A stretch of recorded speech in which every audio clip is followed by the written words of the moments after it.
it's really unbelievable stability. You know, I say like Floyd-like stability, and the reason is because it's got these locking saddles on it, where the string actually locks under the saddle. So for the first time, really, you've got a standard S-type guitar bridge, two-post bridge that strings through the back, like a normal guitar. You don't have to cut the ball ends or anything. Strings up here to the, you know, the locking tuners. You lock them up. It's got a tusk, you know, real slippery nut on it, and you lock the string at the bridge, and it's just rock solid tuning stability, which has been really fun for me because I grew up kind of being able to sort of fearlessly use the bar. I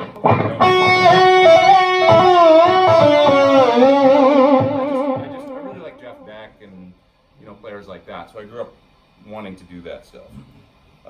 And I kind of got away from it a lot, like 90s, early 2000s. It's like Floyd Rose's, you weren't seeing them as much then, and that style of playing wasn't as in anyway, I felt like. So I started playing more fixed bridge guitars. Then when I got back into tremolos, it was like standard 6-screw, you know, Strat style trems and stuff, but I wasn't able to stay in tune that well anymore. And I thought we had this figured out in the 80s. You know, people were staying tuned way back then. So anyways, this bridge has been a real revelation for me and just super cool. So what have I got here? I want to talk about this for a second. This is the PT15 I.R amp. Anybody heard of this amplifier that's in here? Anybody? So about probably half you guys maybe. This is a new amp we just brought out. I've had the 100-watt version for a number of years now.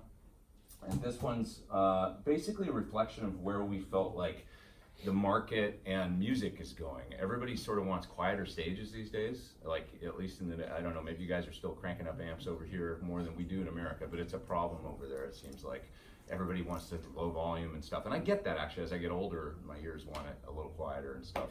So 15 watts with this one, and it's only 24 pounds. So I'm not sure what that is in kilos, but it's quite light. You know, we made it to be portable, same size as a Suhr Badger. But it's a full 3-channel all-tube amp, and it doesn't sound, even though it's 15 watts, like a Princeton reverb or anything like that. You know, when you think 15 watts and 6v6s, you can actually get it. It's got tons of headroom. It's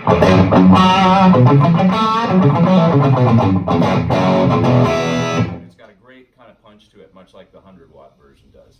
So there's room to spare on there right now for volume. So I've played out with it at a few gigs with loud drummers, anywhere from moderately loud to loud drummers, and it hangs right in there. So I'm really stoked. But it's got a great master. You can, of course, turn it down and use it at any volume. That's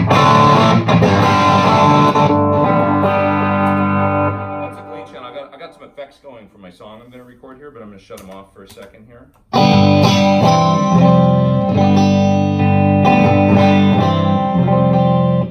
The 6v6 tubes, to me, that are in this amp, 6v6s, they do this beautiful thing. Like, you can run them clean and you can also run them dirty, and they work across the whole spectrum really well. Clean, of course, some of the greatest amps, you know, like the Princeton Reverb or even the Tweed Deluxe, you know, which sounds great, kind of edge of breakup. You can push a Tweed Deluxe and get that great. Everybody from Neil Young to, you know, all kinds of people use Tweed Deluxes, Mike Campbell. So it's a really terrific sounding tube. And in this amp, if you want to experiment with pushing the power tubes at 15 watts, it's not too loud. I'm sorry if it's right, you guys are right in front there, but you look like you like to rock and roll, so I'm just if I push it up here, now the tubes start to get into the grindy.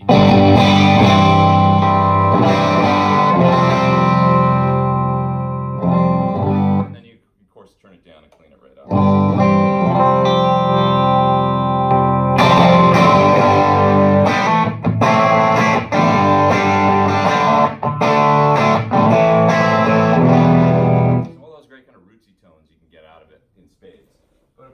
Also turn it down, get it to, you know, just clean right up. So that's the clean channel, derived from the Suhr Bella. That's where we started. The Bella was like hot rod American clean, basically. That was the concept behind that amp. The channel 2 and 3 are our favorite Brit amp all the way. You know, just modded and to perfection. The amp has to do the...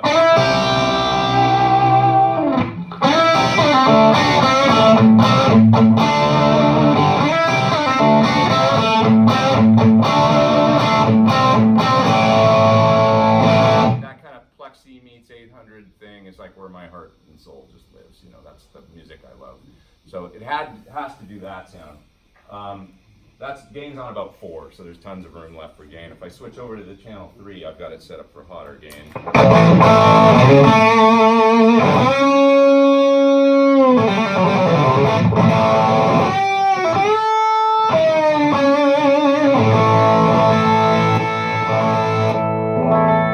So at the core of the thing's a 3-channel, great sounding, all tube amp, killer. I just love it. But what about all this stuff over here? This is where it gets really interesting. Because what I said earlier about the quiet stages, recording at home, these are things people want to do these days. And there's been this big push towards Helix, Kemper, you know, all this kind of stuff, right?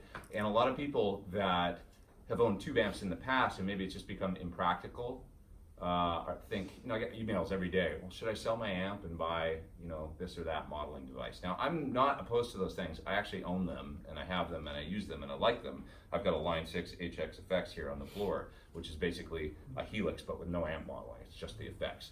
And Line 6, incidentally, I think have been a great company that way. Even with the standard full-size Helix, they've made it so you can easily integrate it with an amp and use it just for effects and things like that. And I think that's really smart, because not everybody wants to get rid of their amp. So I think it's a really cool thing. But I still love tube amps, no matter what. It's like you turn it on, it heats up, it smells good through the vent. It's like, and the thing I love the most about a tube amp is what I just did with the master right there, pushing it and then back, it's just on the knobs. It's like having pedals on the floor instead of having, you know, a complicated like modeling unit in a rack where you got to page through a bunch of menus or something. It's just easy to get to it and turn a knob and change things. So I love that. So we started thinking about what if we could give people an amplifier that did all the, you know, tube amp stuff, but it was more controllable, and then we give them some of the flexibility of these new digital units. So Suhr reactive load, that came into play around, I guess, 2015, 2016. They probably released it around then. And that was like a revelation. For those that don't know what that thing is, reactive load, what it does, when you put your amplifier into a speaker cabinet, it's pushing out of the output transformer into those speakers. It's making all this energy and it pushes it into the speaker, and the speaker dissipates it as sound. And it's releasing all that energy, right? If you were to unplug the speaker cabinet from your standard tube amp, all that energy builds up now, it's got nowhere to go. And if at best case scenario is you will blow a fuse. Worst case scenario is you'll pop your output transformer and have a hefty repair bill and that kind of thing. So you need a load on an amplifier all the time to take the energy from the amp. Usually that's the speaker cabinet. But the Suhr reactive load, what it did was it took that energy and absorbed it from the amplifier, and it allowed us to take the amplifier all the way down to line level, so we can get a nice line level signal out to run out into a recording interface or PA system or whatever and have this controlled sound. Okay, so loads have been around since the 70s. That's not a new thing, but they used to be like the Tom Schultz Power Soak, for instance, back in the 70s, or the old Altera units. The problem with those things is they didn't respond to the amplifier like a true speaker cabinet would. They had this sound to them, and they weren't, it's because they didn't respond like the speaker. Speaker's constantly moving and it's pushing back on the amplifier, the output transformer, and it's this back and forth relationship that gives you the feel, the dampening, and also the tone. So I always say that a resistive power attenuator, those old ones, or power soak or load box, kind of made your amp sound like this. It was like just closed down and like mid-rangey, and anybody that's owned one might recognize that sound. It just sounds more compressed, it's not open, it doesn't sound the same. So it had to respond just like the speaker cabinet, and John's kind of a genius, so he figured out how to do that and put it in a little box. So that's the Suhr reactive load, and we've now miniaturized that and put it in the amplifier. So that means that I can go like this and just pull the speaker cable right out. So like I say, don't try that at home with your regular tube amp, because it'll blow up. I don't want to have that on my conscience.